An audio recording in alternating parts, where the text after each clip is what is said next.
Bonjour, bonjour. Nous allons reparler du prochain congrès que nous organisons à Paris fin septembre.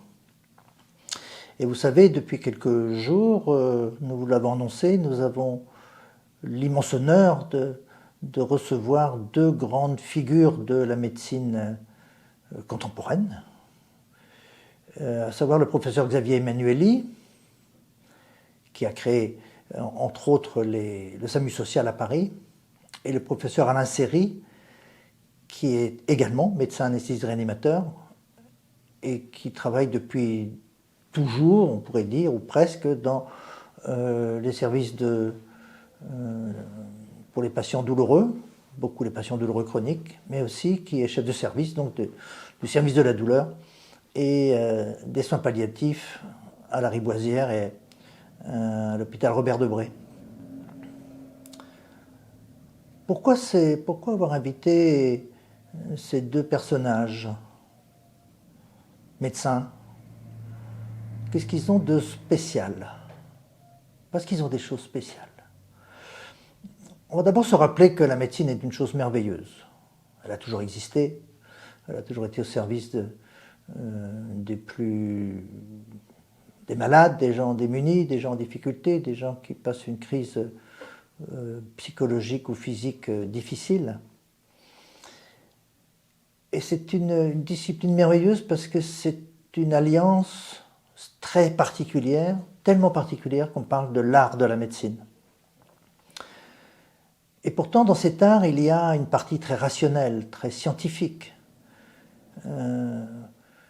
très rigoureuse, nécessaire, et qui a permis de faire beaucoup de progrès au service de tous.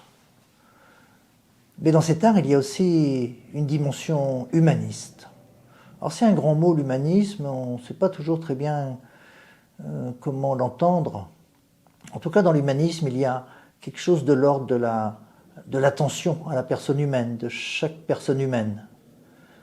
Une attention très particulière à son individualité, à son mode de vie, à son système de vie.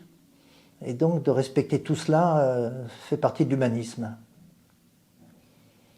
Et puis il y a l'hypnose.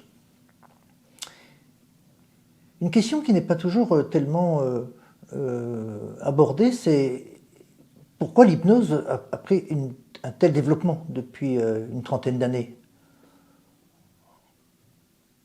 Pourquoi notre société médicale a souhaité collectivement se saisir de cette pratique de soins ancestrale, comme vous le savez, qui dure depuis longtemps. Pourquoi aujourd'hui? Eh bien, parce que l'hypnose contient ces deux dimensions. La dimension rationnelle, la dimension technique, protocole, la dimension rigoureuse, la dimension évaluable, la recherche. Tout ce côté-là qui est tellement nécessaire pour faire des soins de bonne qualité, pour faire des soins évaluables, pour faire des soins répétitifs en sécurité pour tout le monde. Mais l'hypnose contient aussi une dimension, on pourrait dire presque implicite, c'est-à-dire presque cachée. Et pourtant, c'est probablement cette dimension implicite qui donne toute sa valeur à l'hypnose aujourd'hui et qui fait que beaucoup de professionnels de santé veulent l'acquérir, cette discipline, cette capacité. Dimension humaniste dans l'hypnose, eh bien, c'est cette hypnose créative, cette hypnose qui est personnelle pour chaque patient en fonction de son histoire, de ce qu'il est, de ses projets, de ses rêves, mais aussi de ses ressources. Et la notion de ressources est vraiment fondamentale dans le monde de l'hypnose. Et dans l'humanisme, il y a aussi cette idée que chaque être humain est bien plus que ce qu'on peut en voir dans un premier temps. Et dans toute cette dimension qu'on ne voit pas immédiatement, il y a toutes ces ressources, toutes ces graines qui ne demandent qu'à germer, qu'à pousser, qu'à grandir, pour peu qu'on s'en occupe. Voilà, qu'on s'en occupe, nous, soignants. Et dans cette dimension humaniste, il y a aussi, donc, je vous disais, ce fondamental de la médecine, mais c'est aussi ce fondamental de la médecine qui a attiré tellement de gens, des hommes, des femmes, vers ces métiers.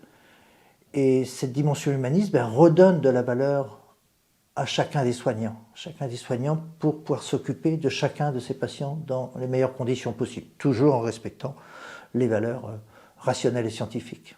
D'ailleurs, le Conseil national de l'ordre des médecins vient de publier un très gros document à propos des pratiques de soins non conventionnels, qu'on appelait jusqu'à il n'y a pas longtemps les médecines complémentaires. Donc maintenant on parlera de pratiques de soins non conventionnels. Et dans sa réflexion sur le développement de ces pratiques de soins non conventionnels, ils avancent une idée qui est celle que je viens déjà d'évoquer, c'est qu'il y a chez ces praticiens, qui sont dans le monde hospitalier et qui peuvent être quelquefois en dehors du monde de la santé, eh bien, peut-être plus de bienveillance, plus de temps donné aux patients, plus d'attention, plus de personnalisation.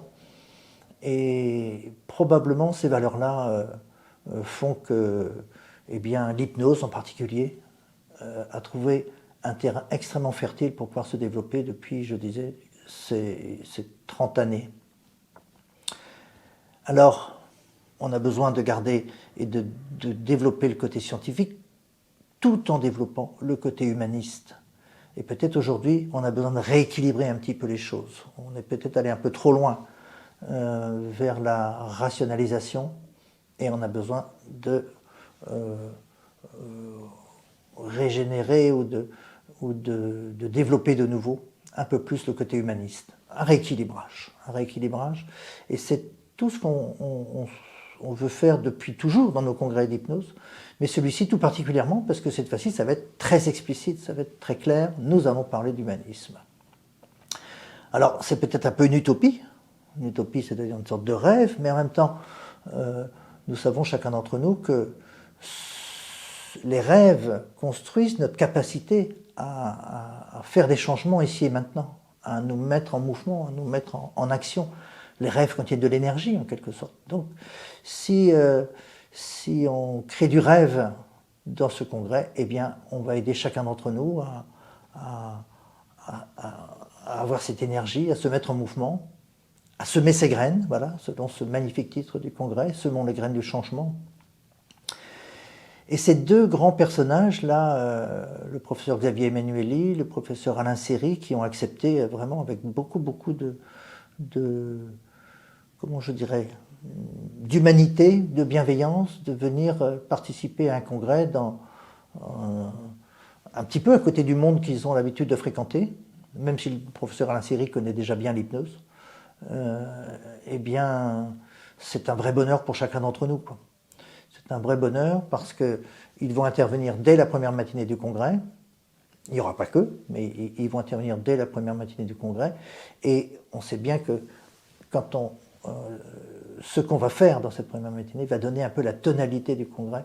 Et c'est vraiment ce qu'on souhaite, la couleur du congrès ou la lumière du congrès, on verra bien. En tout cas, merci à eux deux. Merci à vous tous de venir à ce congrès et de semer de nouvelles graines et peut-être pour participer à la transformation ou sinon à l'amélioration de cette magnifique discipline qu'est la médecine.